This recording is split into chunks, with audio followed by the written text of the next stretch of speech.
est tous confrontés à l'adversité, tout le temps. Tout le temps.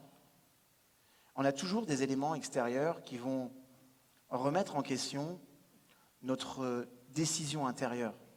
On sera toujours en confrontation avec le fait que quand on a des objectifs, quand on a des projets, quand on a des challenges qu'on se fixe, vous aurez toujours des circonstances, des contextes, des personnes, des groupes.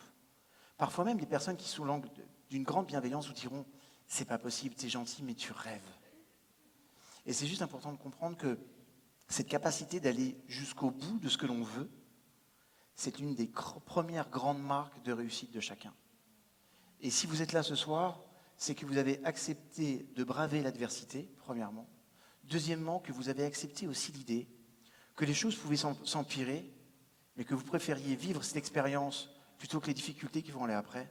Ça veut dire que vous avez anticipé le plaisir de partager, d'échanger, de vivre, de connecter, plutôt que la peur d'être en contact avec les événements qui parfois peuvent se déchaîner. Et pour ça, j'honore. Je trouve ça juste génial. Merci beaucoup. Et en fait, par votre attitude, vous êtes en train de résumer exactement ce que je crois profondément. C'est simple ce que c'est qu'une attitude. Souvent, on te dit, tu n'as pas la bonne attitude. Moi, pendant des années, je me suis posé la question, c'était quoi avoir la bonne attitude? Parce que très souvent, depuis le plus jeune âge, on m'a dit, là, c'est pas correct parce que tu n'as pas eu la bonne attitude. Et l'attitude, c'est quoi en fait? C'est un ressenti intérieur que je fais vivre à travers des comportements. C'est pas simplement un comportement, c'est un comportement qui est associé à un ressenti intérieur. Et vous savez, ce qui est intéressant, c'est qu'on va s'apercevoir que dans la vie, en règle générale, on a tous des moments de choix. Et on ne choisit pas toujours les événements. On ne choisit pas d'avoir une tempête comme celle-ci quand on organise un événement avec plus de 1400 personnes. Il y a un tas de facteurs et de paramètres que vous ne pourrez jamais maîtriser dans la vie. La seule chose avec laquelle vous pouvez être en accord, c'est la relation que vous allez avoir avec cette chose-là. C'est ce que va vous dire Martin quand on dit « It's okay, it's a process ». J'irai jusqu'au bout de ma démarche. Vous savez, par exemple, c'est toujours un truc que j'ai appris à mes enfants, d'aller jusqu'au bout de ma démarche. Je me rappelle, il y a de ça 2-3 ans, ma fille, Shani, prend ses 13 ans. Et je lui dis, tu sais, 13 ans, c'est une date importante, vas-y, viens, pour ton anniversaire, on se fait un kiff. Qu'est-ce que tu veux? Ce que je veux pour mon anniversaire, c'est aller au concert du One Direction. Vendu. Ton premier concert, tu feras avec ton père. Elle part, et moi, le soir, je vais sur Internet pour aller réserver les places des One Direction. Qui, dans toutes les places en France, sont bloquées depuis à peu près 6 mois. Donc, le lendemain, je vois ma fille, je suis allé voir tes One Direction, les 4 mecs bizarres, là. C'est toute complète. Je suis désolé, mon cœur. Ok. En même temps, papa, tu sais, quand tu m'as dit que je pourrais aller voir les One Direction, quelque part, je savais qu'on ne pourrait pas le faire parce que c'est... Mais bon, on ne sait jamais. Et là, j'ai pris ce « on ne sait jamais » comme un défi et j'ai dit « ok ». Je vais aller chercher en Europe s'il existe une place des One Direction. Et on va avoir une place à Hambourg. J'ai même 3 places, donc je vais emmener ma fille et mon fils. Et on va faire comme ça une virée de 1000 km en voiture. On va passer un moment agréable, on va traverser la Belgique, on va traverser l'Allemagne. On va arriver à Hambourg. Hambourg, c'est génial parce que les One Direction... En France, quand il y a les One Direction, tout le monde part sur les pelouses et dès qu'ils ouvrent les portes, tout le monde se marche dessus. Mais les Allemands, c'est Arbeit. Chacun sa place. Et là, on arrive dans un concert où il y a à peu près 5000 personnes, dont 4997 filles. Et dès qu'il y avait juste le nom du One Direction, t'entendais... Et moi, j'avais toujours le réflexe de regarder ma fille, c'est ça, est-ce que ma fille est débile aussi? Non, ça va. D'ailleurs, il y avait 2 garçons qui étaient là, les 2 seuls, avaient chacun un t-shirt marqué « Je ne suis pas gay ». Et moi, j'ai passé un bon moment avec ma fille, on s'est éclaté, mon fils, on s'est éclaté. Et puis, je me suis dit dans la voiture, je kiffe vraiment la musique des One Direction, en fait, en vrai. Et elle remettait la musique en boucle, j'avais passé un bon moment, et je disais, bon, il y a quand même une question qui m'a traversé l'esprit. Est-ce que je suis gay? Je commence, dès qu'il y avait la musique des One Direction, il y avait mon épaule qui commençait à bouger comme ça de façon automatique, et ma main qui partait comme ça. The story of my life, un truc comme ça.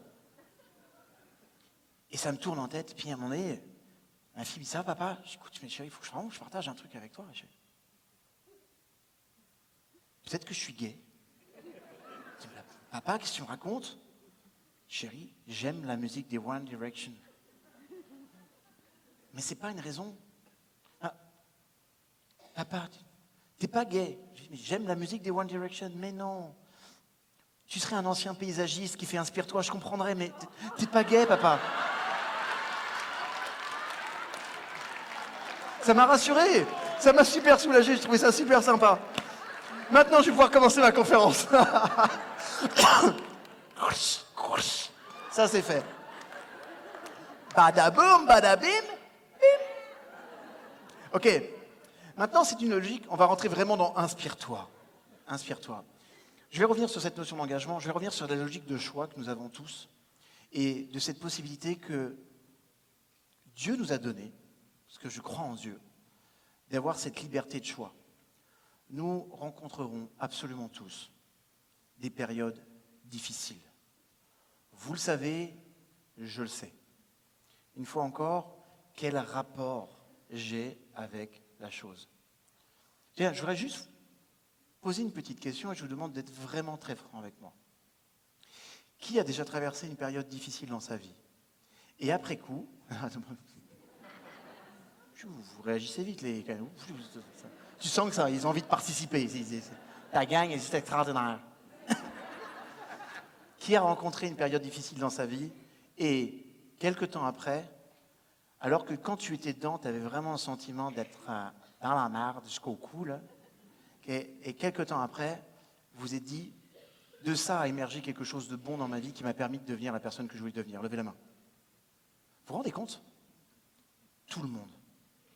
On a tous vécu ces moments-là. Le problème, c'est qu'on n'en est pas conscient quand on est dedans. Et en fait, j'aime moi cette logique de pleine conscience, parce qu'on va se rendre compte que cette conscience, elle est hyper créatrice. C'est la conscience qui est créatrice. J'aime le Canada, il y a de ça à peu près 15 ans. Je suis venu ici. Je travaillais en collaboration avec l'ULB et McGill. J'étais en train de collaborer pour clôturer mon doctorat. Et j'ai passé quelques temps ici. J'étais chez un copain. Et un soir, il me dit, viens, je vais voir un conférencier. C'est un gars qui fait... c'est un Français qui était venu ici, qui donne une conférence sur la science quantique. Et j'ai dit, écoute, franchement, je suis fatigué, j'ai bossé toute la journée. Il me dit, viens, c'est super intéressant. Et il me dit, tu devrais venir parce que si tu verrais ce qu'il dit des psychologues, il faut vraiment que tu entendes ça. Comment on traite et on maltraite les psychologues? J'y vais. Et j'y vais. Et ce soir-là, la conférence, il faisait exactement le même temps que ce soir. Je regarde la conférence et je vois un petit monsieur d'un certain âge qui délivre cette conférence et qui va dire plusieurs choses intéressantes, dont une qui est « Nous sommes des créateurs de réalité ». Je trouve l'idée géniale, c'est-à-dire d'être créateur de réalité. Il va dire une deuxième chose qui m'a profondément touché, c'est que le futur nous influence autant que notre passé. Et là, bam, moi je prends une claque, parce que ça fait des années que je suis en psychologie et qu'on te dit, tu n'es que le fruit de ton passé. Alors si ton passé, il a eu des périodes difficiles, tu n'es que le fruit d'une période difficile. Et puis il y a un mec qui débarque un jour qui fait, scientifiquement, on peut vous prouver aujourd'hui que vous êtes le fruit de votre futur. Ouais, je vais vous donner un exemple tout bête. Il suffit simplement de vous fixer un objectif de venir ici et de comprendre que votre futur, vous êtes déjà en train de le faire évoluer. C'est-à-dire qu'à chaque fois que vous fixez un objectif, vous transformez le présent à travers une projection du moi que vous avez dans le futur. Je suis clair quand j'explique ça? C'est-à-dire que finalement, c'est vrai qu'on peut être influencé par notre passé, mais tu l'es d'autant plus que tu n'as pas envisagé ton futur. Je vais vous dire une chose. Ce que je crois profondément, c'est que les personnes dépressives le sont parce qu'elles sont centrées sur le passé et n'ont plus de perspective du futur. Donc tu es obligé de ressasser simplement ce que tu as en magasin, ton passé. Et si ton passé, il a des périodes de trouble, ta conscience est une conscience de trouble. Et on s'est rendu compte que le point commun de la plupart des dépressifs, c'est qu'ils n'avaient plus de projection dans le futur. À un moment donné, ça boucle plus dans le futur. Vous me suivez tous là? Et moi, à la fin de la conférence, je lui ai posé la question. J'ai dit, écoutez, monsieur, s'il vous plaît. Tout à l'heure, vous avez dit qu'on était des créateurs de réalité. Expliquez-moi comment. Ça m'intéresse vraiment. Et le gars, il fait, c'est quoi ton job, mon garçon? Je suis psychologue. C'est pour ça qu'on s'entend bien tous les deux. Je suis psychologue. Il me dit, moi, t'as pas le sentiment que c'est au psychologue d'expliquer ce que je suis en train de dire là? Vous n'avez pas le sentiment que c'est à vous d'expliquer comment on transforme la réalité? Moi, je peux t'expliquer en tant que scientifique, en tant que mécanicien quantique, toute la logique qui va permettre de dire que nous sommes des créateurs de réalité, mais le processus qui s'enclenche là, c'est à vous de le découvrir. Et en fait, quand vous n'allez pas à la recherche de cette ressource-là, en fait, en vrai, excusez-moi, monsieur Lefrançois, mais vous êtes un imposteur.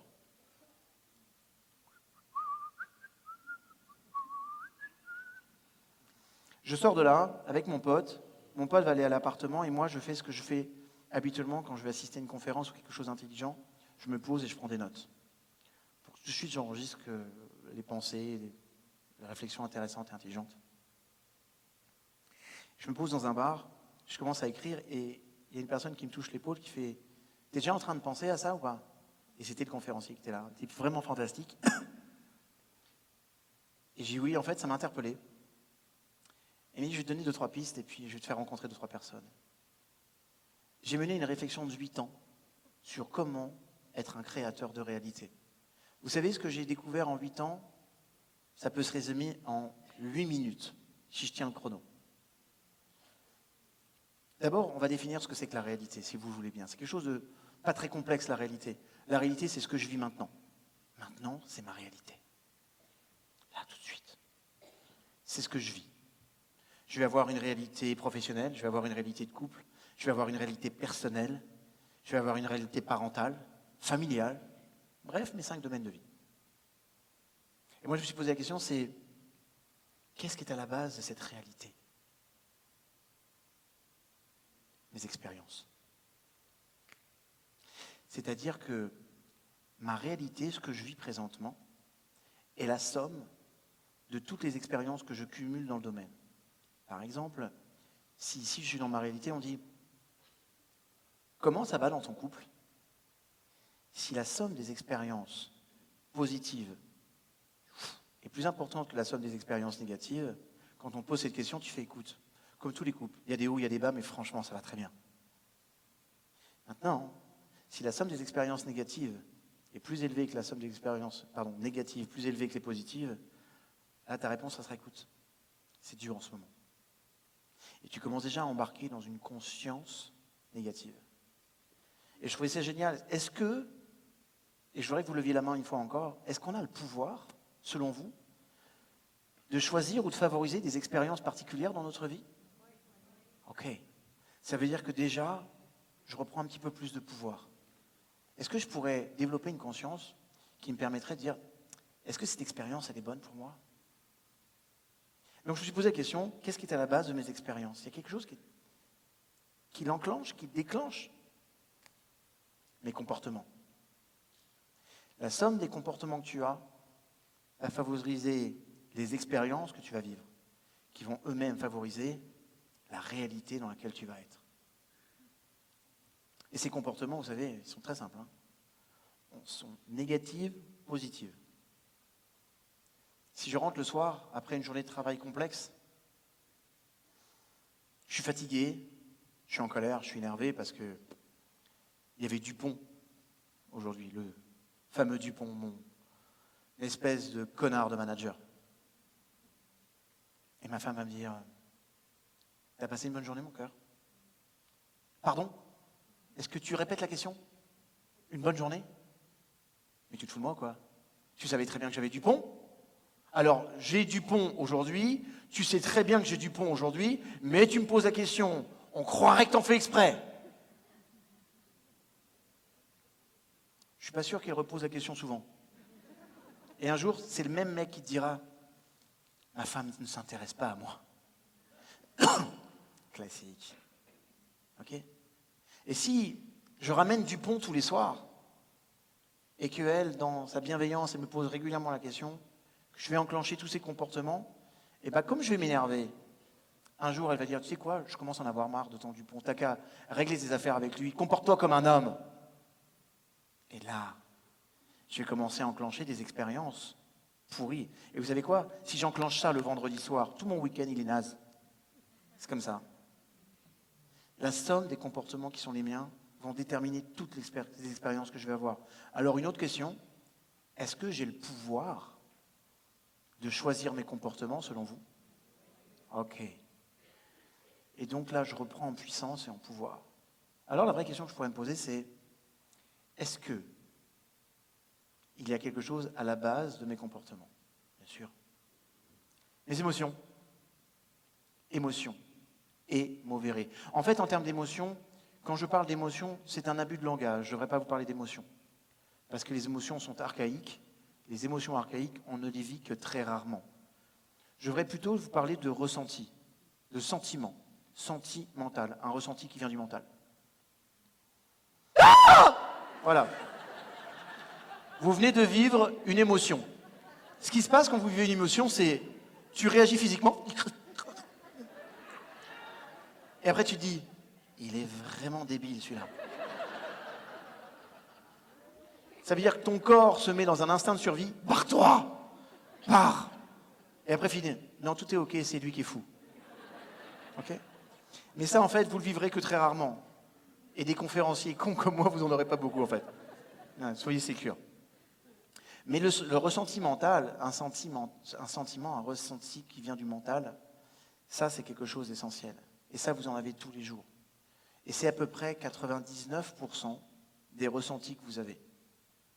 Et ces ressentis, selon la nature du ressenti que vous avez, c'est sûr que quand je pars de mon bureau, si je suis en colère, eh bien en fait, je vous rappelle que 5 minutes de colère, 5 minutes de colère, vous fabriquez tellement de cortisol de votre corps que les défenses immunitaires sur les 5 heures qui suivent sont à néant.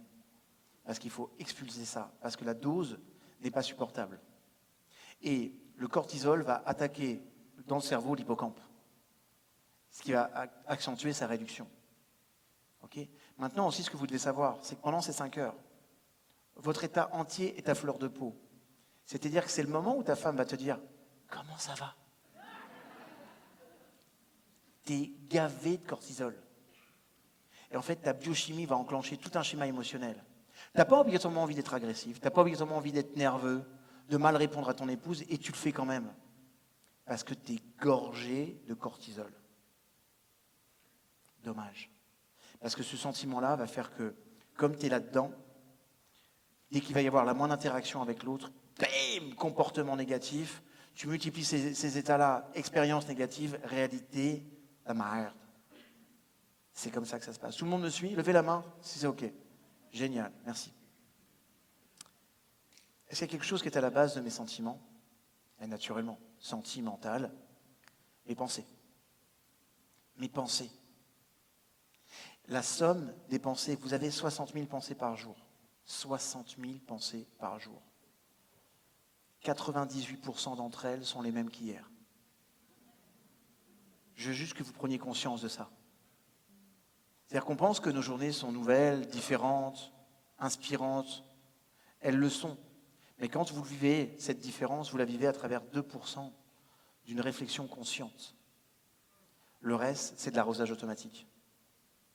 Maintenant, imaginez que dans ces 60 000 pensées, seulement la moitié d'entre elles, juste la moitié d'entre elles, soient négatives ou anxiogènes.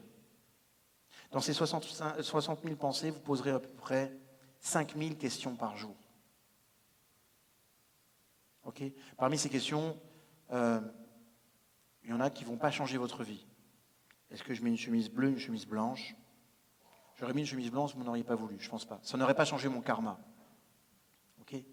Est-ce que je viens participer à Inspire-toi ce soir? Ça, c'est déjà plus important. Est-ce que je viens me connecter directement avec des personnes qui sont puissantes, qui vont m'inspirer, qui vont me donner du bonheur ce soir? Est-ce que je viens de prendre ma dose là, qui va me permettre de contrebalancer ces problèmes que je peux avoir dans ma vie? Ça change tout. Le problème, une fois encore, c'est que ces pensées, elles sont pour la plupart inconscientes. Mais la puissance que vous avez, c'est de pouvoir les éduquer. La puissance que vous avez, c'est de pouvoir les programmer. Et je vous comprenais une chose, c'est qu'un très grand neuroscientifique avait dit une chose, c'est qu'on pense que notre cerveau fait ce qu'on veut, mais notre cerveau ne fait rien d'autre que ce qu'on lui demande avec précision. Et ça, c'est juste essentiel à intégrer. Pour moi, c'est une grande révélation des neurosciences. Parce qu'on a envie de plein de choses. Hier, j'ai croisé à Lévis une femme qui me disait, mais est-ce que vous auriez un truc pour l'endormissement et pour le sommeil? Ça va pas bien, ça fait des années, dizaines d'années que je suis insomniaque. Et quand tu t'endors le soir, est-ce que tu te programmes pour vivre des choses agréables? Parce qu'elle, ce qu'elle me disait, c'est que quasiment toutes les nuits, elle vivait le même rêve. Et naturellement, un rêve désagréable. Mais est-ce qu'une seule fois, tu t'es arrêté en disant, voilà, ce soir, je me pose, je me mets en cohérence cardiaque, juste pour stimuler mon système nerveux parasympathique.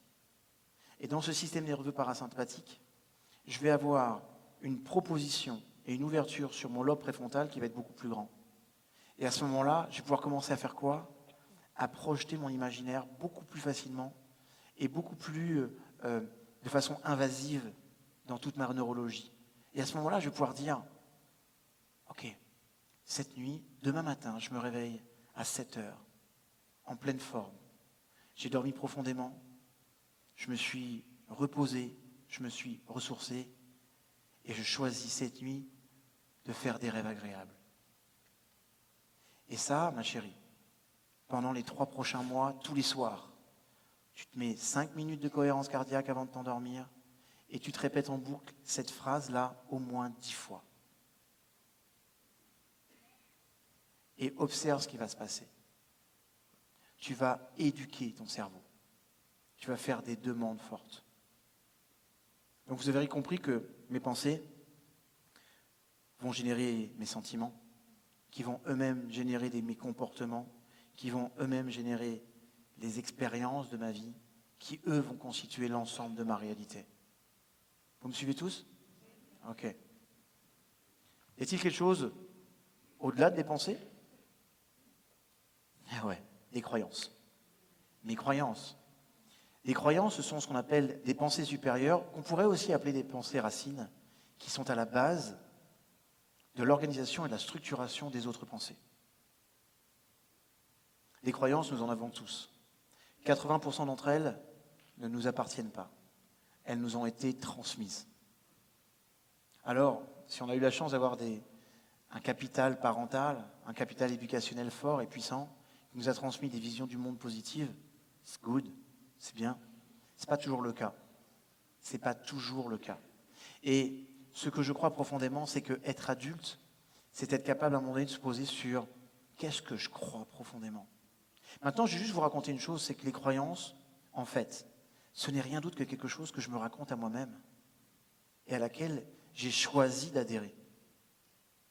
Je me rappelle quand je suis petit, je vais chercher le pain, ma mère me donne une pièce de 5 francs. En France, 5 francs à l'époque, tu avais du pain, tu avais des bonbons, tu avais tout.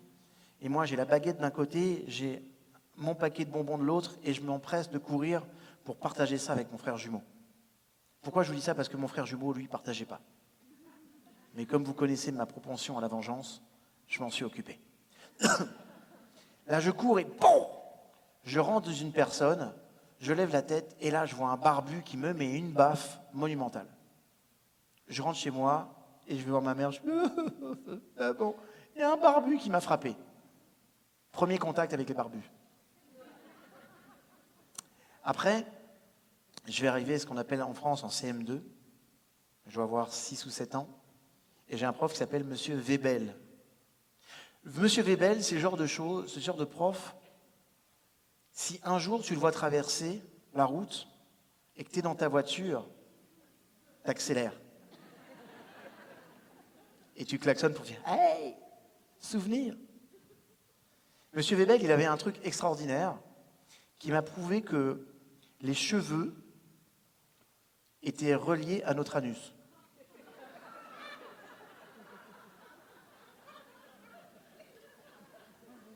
C'est que quand il me tirait les cheveux ici, je serrais les fesses à chaque fois. C'était un truc assez phénoménal. Tu tires les cheveux. C'était un truc énorme. C'est important, docteur, de faire de l'expérimentation par l'expérience. Et en plus, je détestais cet homme. C'est-à-dire qu'il était odieux avec les gamins, mais quand il sortait, il était mielleux. C'était insupportable. Une truite. Une truite en train de communiquer. Un truc horrible. Vous savez ce qu'il avait comme point particulier ? Il était barbu. Je commence à me dire, deuxième contact avec les barbus, c'est pas très bon. Après, j'ai 12 ans et mon professeur d'arts martiaux décède d'un accident de voiture. Et je décide donc de trouver un club pour pratiquer le karaté. Et là, je tombe sur un mec qui, je pense, a décidé d'être la réincarnation vivante de Chuck Norris. Le mec se prenait pour un GI américain, mais le problème, c'est qu'il va commencer à me dégoûter de mon sport. À tel point que, pour que je pratique le sport que j'aime, et pour ne pas pratiquer dans le club qui est à 300 mètres de chez moi, je ferai à peu près 3-4 fois par semaine l'équivalence de 10 km de marche à pied pour pouvoir aller m'entraîner, tellement j'aime ça, mais pas avec lui. Et naturellement, vous l'aurez compris, il est barbu. Là, je commence à me dire, les barbus, c'est pas trop ma came, méfitant. Et à 13 ans, je vais rencontrer Peggy Sabatier. Non, elle n'est pas barbue, je vous arrête tout de suite. J'attendais, je suis sûr qu'elle allait démarrer au quart de tête. Pas barbue, Peggy Sabatier.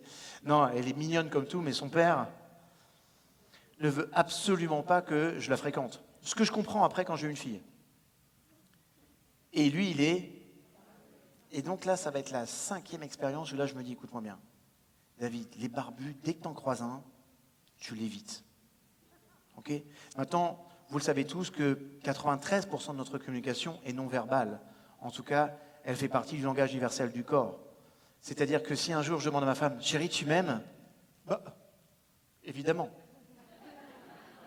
Si ta femme te fait ça, appelle ton pote avocat et commence à libérer ton patrimoine.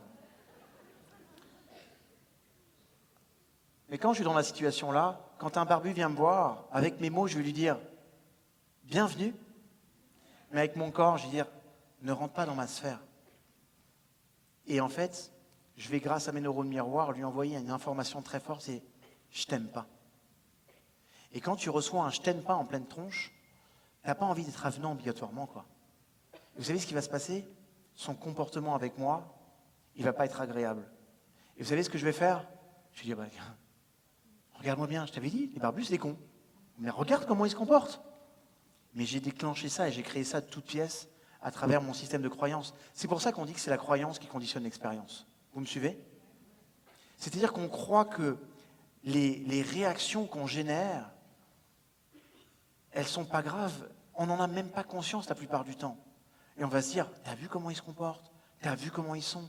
Mais à la base, juste ta pensée, ton intention, ta structure mentale par rapport à cette situation-là a tout créé.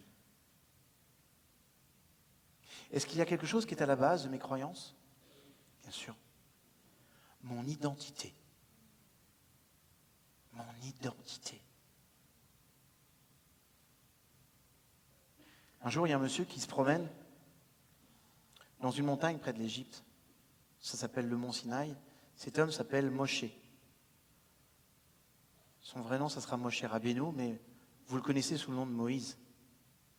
Et Moïse se promène comme ça, et puis d'un coup, il voit un arbre en feu. Il est quand même attiré par une particularité, c'est que cet arbre qui est en feu ne se consume pas.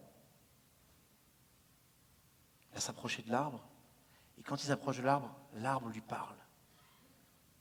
Moïse, Moïse, tu parles. Moïse, je suis Dieu, le Dieu d'Abraham. Waouh! C'est pas incorrect, là? C'est pas incorrect? C'est extraordinaire de rencontrer... Moïse, écoute-moi. Ta mission, bien avant de faire inspire-toi, faut que tu saches, tu es une incarnation, je t'en parlerai plus tard. C'est important. Il faut que je te révèle à toi-même un jour, je te révélerai à toi-même. Bien avant de faire inspire-toi, tu vas aller voir Pharaon, tu vas lui demander de libérer tous les Israélites esclaves et tu rentreras en Terre Sainte. Ok? C'est correct, c'est correct, c'est correct. Est-ce que je peux juste résumer la situation, là, pour bien savoir si j'ai bien compris, là? Ce que tu me demandes, là, présentement, c'est d'aller voir Pharaon, qui est l'homme le plus puissant de cette planète, là. C'est correct? C'est correct, c'est correct. D'aller voir Pharaon, lui dire, écoute, just a game, sors ta gang d'Israélites, là, gratuitement. Comment inspire-toi, c'est ça, là? Oui, c'est ça. OK? OK, tu penses qu'il va accepter, là? Bien sûr, Moïse. OK? Juste un détail, là. Franchement, l'herbe, le feu, là, c'est correct. Moi, ça m'a bien impressionné. C'est grandiose. Il va juste me demander comment c'est qui ton Dieu unique, parce que lui, il en a 12 de Dieu, là. Quand il va me demander ton nom, je dis, c'est quoi ton nom? Parce que c'est quand même une question de politesse, là.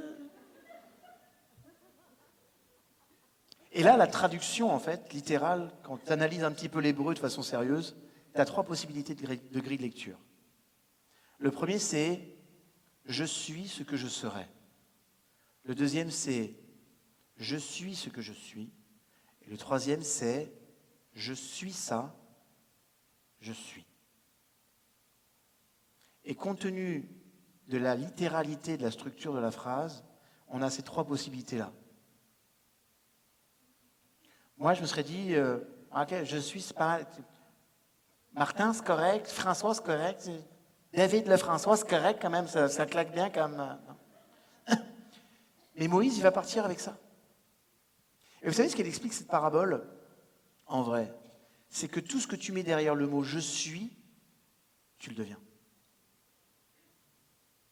Vous avez remarqué qu'on est des êtres humains, on n'est pas des fers humains, on n'est pas des savoirs humains, on n'est pas des savoir-faire humains, on est des êtres humains. C'est-à-dire que la façon dont on va se définir dans la vie, c'est notre identité, ce que tu es.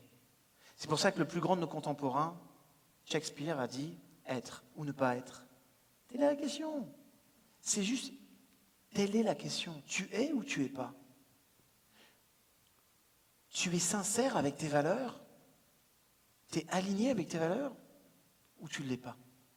Parce que si tu es aligné, peut-être qu'un jour, porter une structure avec 1000, 2000 personnes, à un moment donné, c'est plus que tu veux peut-être une autre façon de toucher. Si tu es aligné, tu dis, c'est quoi? Je sais que ça marche, je sais que c'est en pleine expansion, mais c'est important que ça s'arrête maintenant. Quelque chose qu'on va dire, mais qu'est-ce que tu es en train de faire? Ça marche. Je suis sûr que tu as dû entendre plein de personnes dire, mais voyons donc, continue, là. C'est juste extraordinaire ce que tu fais, tu es inspirant. Bon, parfois, tu n'es pas obligatoirement juste avec David Lefrançois, mais tu es inspirant. Et pourtant, quand je suis aligné, à un moment donné, c'est juste. Maintenant, je vais vous dire une chose. Ce que vous êtes, jusqu'à un certain moment de votre évolution, c'est à votre entourage de le définir. Mais à un moment donné, quand tu deviens adulte, qui tu es, c'est à toi de le déterminer et de le choisir. À partir du moment où tu es dans cette structure de pensée-là, dans cet état d'esprit-là, je vais vous dire une chose.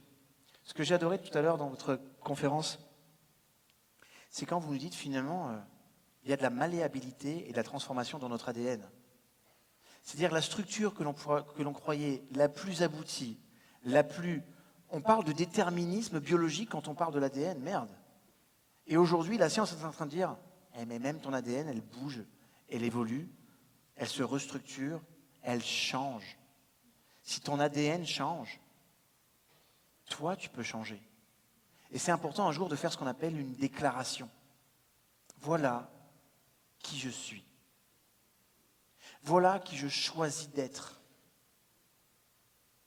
Alors vous avez la possibilité, mes amours, je vous le dis, vous avez la possibilité d'avoir cette logique de passer et de dire finalement, tout ce que j'ai vécu, tout ce qu'on m'a dit, tout ce qu'on m'a insufflé, tout ce qu'on m'a proposé, tout ce qu'on a fait pénétrer dans mon crâne, je le suis et je suis rien d'autre. Ou bien, comme dirait François, vous ouvrez votre cœur et vous dites, et si je choisissais d'être la personne que j'ai envie de devenir? Parce que, je vous jure, nous en avons tous le pouvoir. Et ça commence par quoi? Par une déclaration. C'est important que vous choisissiez et que vous compreniez et que vous entendiez, je vous en supplie, entendez-moi quand je vous dis ça. Entendez que c'est à vous de choisir qui vous êtes. C'est à vous de déterminer qui vous êtes. C'est pas à tes parents. C'est pas à tes enfants.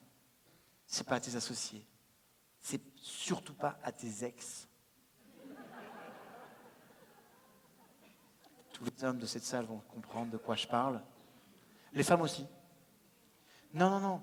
Il y a un moment donné, c'est qui j'ai envie d'être. Qui je choisis d'être. Qui je décide d'être.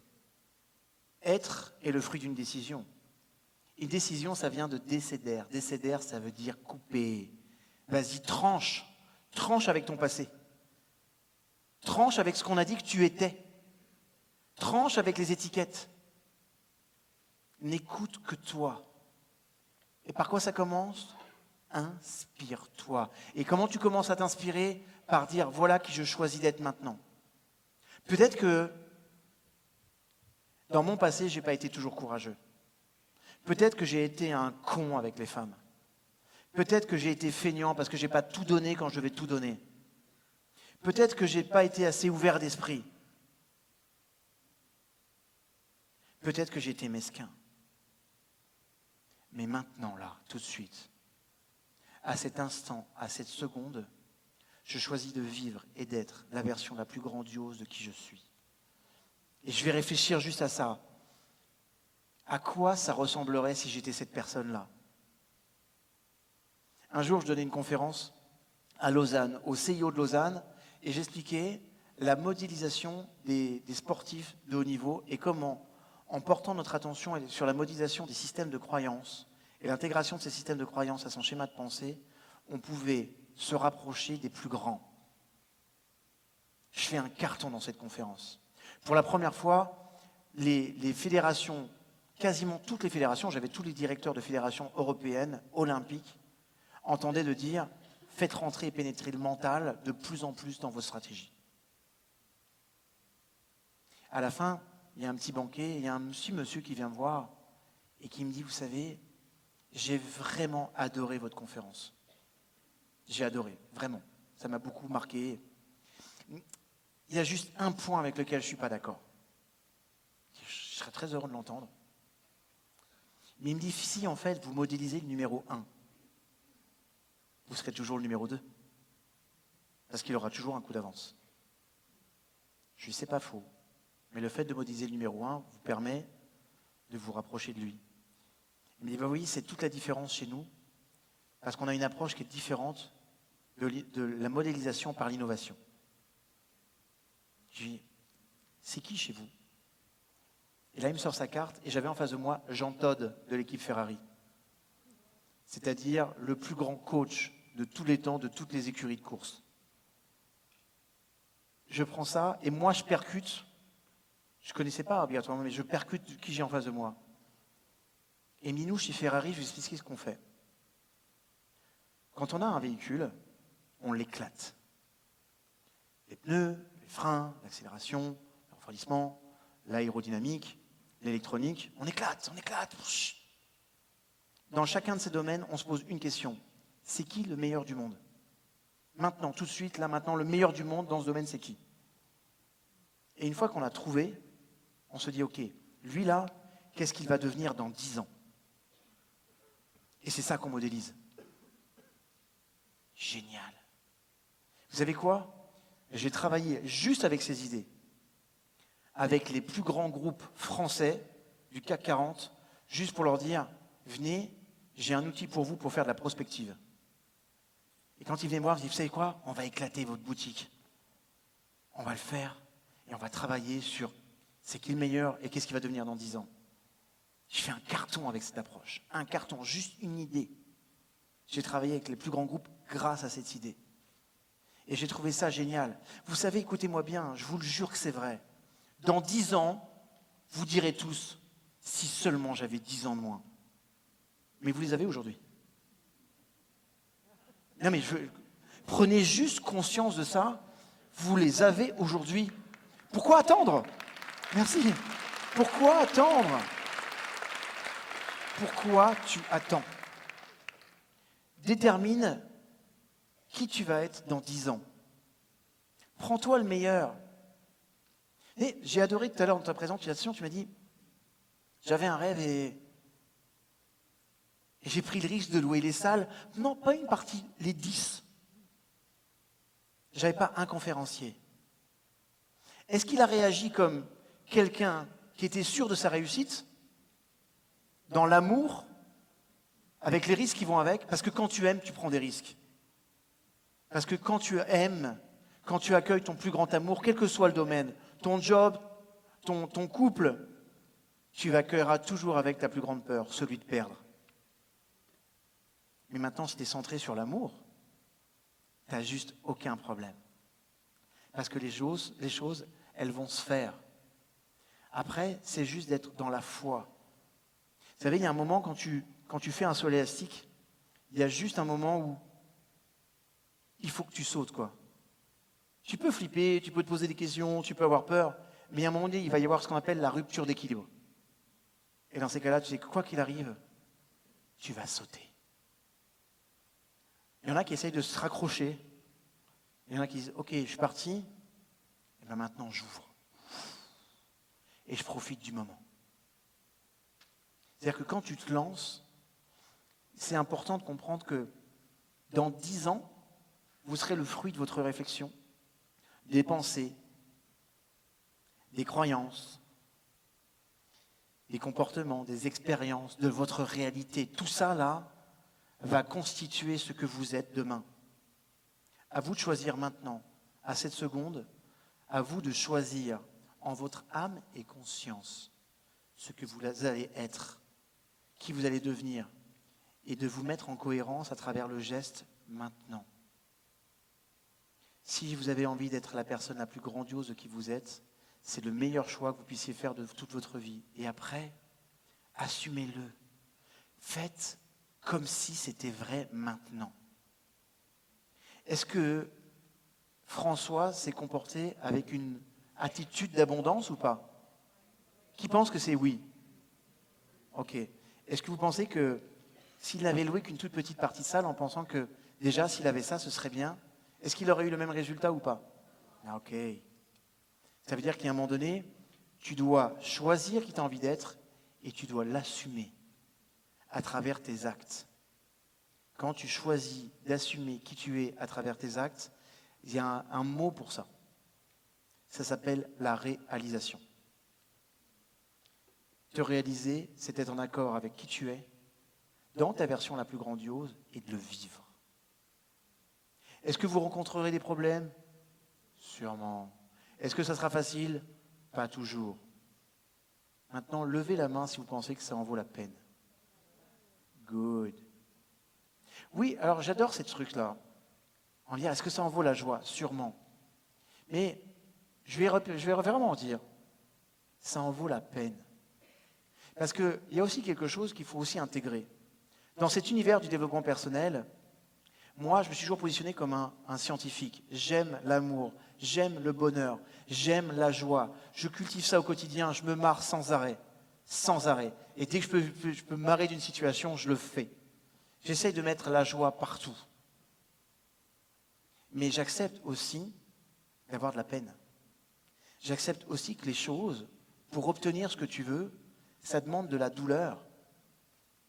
Pour avoir un corps de rêve, des abdominaux, il faut que tu bosses quand tu fais des abdominaux, tu commences à travailler tes abdominaux quand ça fait mal. Et t'as beau être là, c'est ça en vaut la joie. C'est vrai que ça en vaut la joie.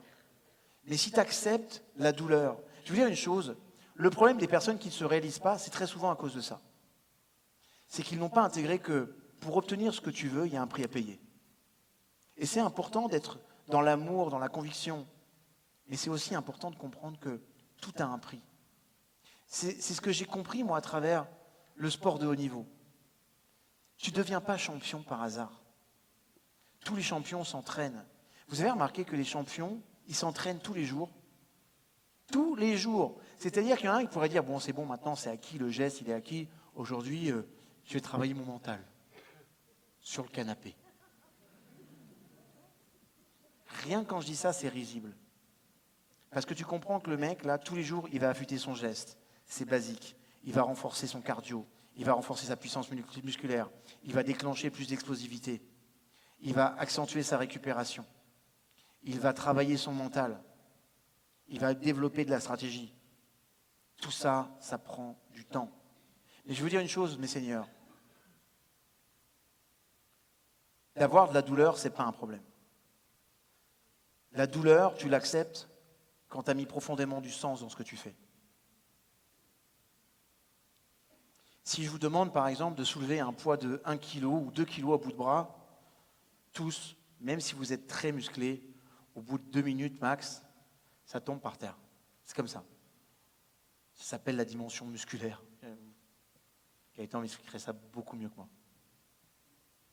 Maintenant, je te demande de lever le poids, le même poids, et je mets un flingue sur la tête de la personne que tu aimes le plus sur cette planète. Et tu vas dire, écoute-moi bien, si ça descend de 5 cm, la balle, elle part. Tu vas tenir. Parce que la souffrance, elle n'est qu'acceptée que quand il y a du sens.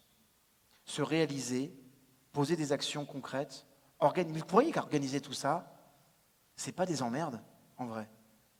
Il faut coordonner le personnel, même si vous avez des bénévoles extraordinaires, mais s'il y a une gang extraordinaire, il faut coordonner le temps. Il y a plein de paramètres, des facteurs, la lumière, le son, la prise de vidéo, il faut que tout fonctionne, il faut tout préparer, que le staff ici soit préparé aussi, qu'il se coordonne, ensuite il faut accueillir. Mais tout ça, c'est du boulot, c'est du stress. Ça veut dire que quoi? C'est de la douleur. Pour le cerveau, c'est de la douleur. Mais pourquoi tu le fais?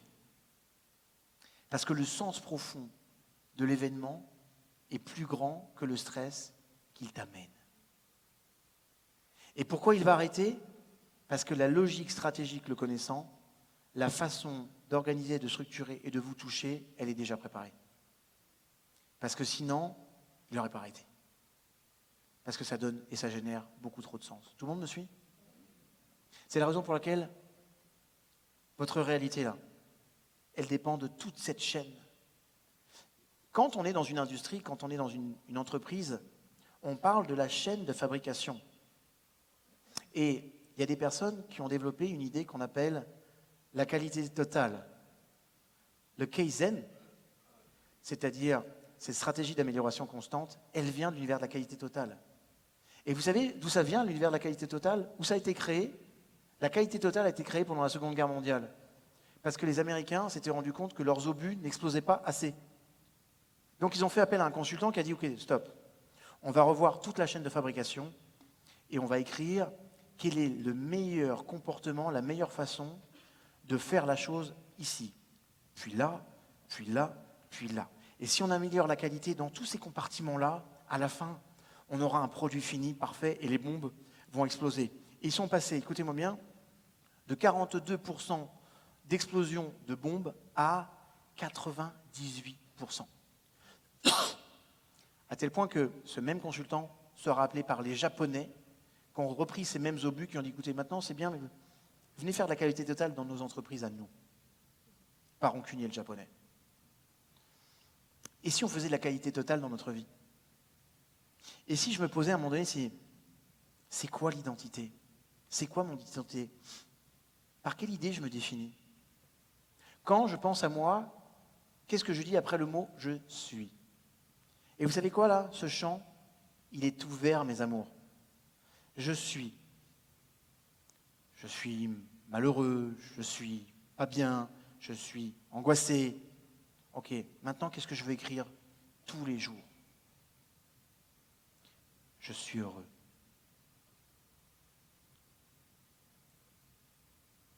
Je suis équilibré. Je suis confiant. Et vous savez quoi? Chacune de ces phrases, vous l'écrirez 100 fois. Parce que rien ne résiste à la répétition. Rien ne résiste à la répétition. Qu'est-ce que je viens de dire? Good. Ensuite, une fois que j'aurai travaillé sur qui j'ai envie d'être, vraiment, à partir de maintenant, je pourrais passer à l'étape suivante. Quelles sont les croyances que j'ai sur moi et sur la vie en règle générale? Est-ce que quand j'écris « je crois que », je pense que, qu'est-ce que je mets derrière par rapport à moi? Qu'est-ce que je mets derrière par rapport à la vie? Et je vais m'attarder à me dire « ok, David, qu'est-ce que tu as envie d'écrire ?» Parce que François disait une chose très juste tout à l'heure. Nous écrivons tous les jours les chapitres de notre vie, mais on a juste oublié que c'est nous qui avions la plume dans les mains et qu'on fait ce qu'on veut. Tu fais ce que tu veux, c'est toi qui as écrit l'histoire. Amour, gloire et beauté. Vous avez ça ici ou pas? Vous passez à côté d'un truc extraordinaire. C'est une série qu'on a chez nous. Ma mère, elle regarde cette série depuis 25 ans au moins.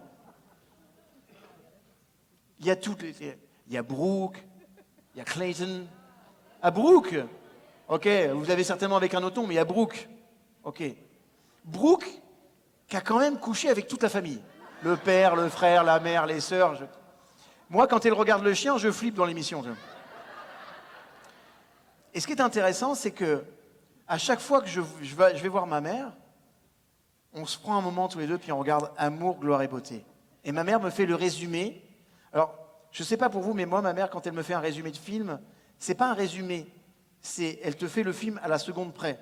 C'est-à-dire que un film d'1h30, elle te fait un résumé de 4 heures, en moyenne. Tu as tous les trucs parce que tu as les rebondissements et tu as aussi les projections qu'elle a sur ce que chaque personne va penser dans le personnage. Un truc de fou. C'est extraordinaire pour ça. Mais moi, je remarque que ces mecs, ça fait 25 ans, et j'y mets, à un moment, j'y fais, il est où Clayton? Il est là. Mais non, c'est pas lui. Brooke, je la reconnais, mais lui, c'est pas Clayton. Alors, je t'explique. Clayton, il a eu un accident d'avion. Et la chance a fait qu'il est tombé en Amazonie, juste à côté d'une clinique de chirurgie esthétique. Et comme il présupposait que l'avion avait été attaqué par son ex-conjointe, il est revenu sous les traits de cet homme. Et moi, dans ma tête, je dis, mais les scénaristes vous prennent vraiment pour des cons et vous adhérez complètement. Et ma mère est super concentrée. Je dis, mais maman, t'as remarqué que ce mec, il fait au moins 40 cm de moins que Clayton? Oui, c'est vrai. Mais ils ont dit aussi que pendant l'opération, les jambes avaient été touchées et qu'il fallait... Mais par contre, je trouve extraordinaire que ces mecs, ils tiennent pendant 25 ans un scénar. Ils font ce qu'ils veulent. C'est-à-dire que peut-être ce mec-là, un jour, ils diront... L'ancien acteur, il va dire, bon, ok, je m'excuse, j'étais un peu con avant. Je présente mes excuses à Hollywood. Est-ce que je peux revenir? Ok, alors... Il faut juste que tu attendes 3 mois parce qu'il faut qu'on refasse repasser au-dessus de l'Amazonie. Il faut que tu remeures, que tu refasses la chirurgie, et puis il faut qu'on trouve un moyen de te filer 40 cm de plus, avec des hauts talons, des trucs, ça devrait passer de crème. Ils font ce qu'ils veulent. Pourquoi tu ne fais pas ce que tu veux, toi? Pourquoi tu ne fais pas ce que tu veux, toi? C'est ça le plus grand pouvoir que vous avez. Vous avez le stylo en main, vous avez tout. Absolument tout. Et c'est ça que vous devez intégrer dans votre vie. Et je terminerai ma conférence par une dernière petite histoire. C'est l'histoire de François et Martin. Ils habitent dans le Canada, bien retranchés, pas très très loin de Vancouver, chez les Indiens. Oh no yo, no no yo. No, no, you, no, no, hey. Et là, Il y a le grand sorcier Dédé, Dédé le sorcier. Et il y a François, il ne peut pas le voir. Je ne sais pas pourquoi. Je pense qu'il y a un truc. Il a fait un voyage à l'étranger. Ça ne s'est pas très bien passé avec Dédé le sorcier et il lui en veut un peu. Et un jour, il y a François qui dit à Martin, il a toujours réponse à tout, ce sorcier, j'en ai marre. Il faut qu'on l'ait. Merci. Et il y a Martin qui dit, écoute, j'ai une idée. Tu vas prendre une petite grenouille, François, tu vas la mettre dans tes mains comme ça, à l'intérieur de tes mains. Et on va poser la question au sorcier, si la grenouille est vivante ou morte. Si elle est vivante, s'il me dit qu'elle est vivante, on lui règle son compte. S'il me dit qu'elle est morte, je lui montrerai qu'elle est vivante. Martin, t'as une super idée, viens, on va chercher une grenouille. Ils trouvent une grenouille et ils arrivent devant le tipi du grand sorcier, habillés en jean, avec un corps de rêve. Toute ressemblance avec des personnes serait fortuite. Et François rentre dans le tipi, il fait « Grand sorcier, dans ma main, j'ai une grenouille. Elle est vivante ou morte ?» François. Je ne sais pas si cette grenouille est vivante ou morte, mais ce que je sais, c'est que sa vie est entre tes mains.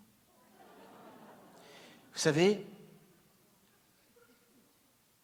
que ce soit Docteur Brouillard, que ce soit toutes les personnes qui vous ont inspiré à travers Inspire-toi, François et tous les conférenciers qui sont tellement brillants ici. Toute cette matière, elle ne dépend que de vous de la mettre en œuvre. Et c'est ça votre plus grande force. Choisissez, dites qui vous avez envie d'être et croyez-moi une chose, dans cette réalité, au final de cette chaîne de qualité, vous n'aurez qu'un seul choix à faire. Parce que tout se résumera à ça. Est-ce que je suis dans ma vie une victime ou un créateur? Et tout dépendra de cette obsession que vous aurez d'améliorer au quotidien en insufflant de l'amour, en insufflant du désir de vous améliorer, en insufflant du kaizen dans chacune des étapes. Et là, ici, vous pourrez faire un choix. Ma vie, je la vis comme une victime ou comme un créateur. C'est entre vos mains. Merci beaucoup.